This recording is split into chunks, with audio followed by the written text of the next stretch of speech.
మీద చెయ్యి వేసి బొట్టు పెట్టినా, తాళి బొట్టు మెడను కట్టి బొట్టు పెట్టినా, తల మీద చెయ్యి వేసి బొట్టు పెట్టినా, తాళి బొట్టు మెడను కట్టి బొట్టు పెట్టినా, సన్ని కళ్ళు తొక్కినా సప్త పదులు మెట్టినా, సన్ని కళ్ళు తొక్కినా సప్త పదులు మెట్టినా, మనసు మనసు కలపడమే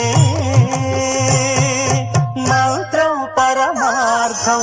శ్రీరస్తు శుభమస్తు, శ్రీరస్తు శుభమస్తు. శ్రీకారం చుట్టుకుంది పెళ్లి పుస్తకం, ఇక ఆకారం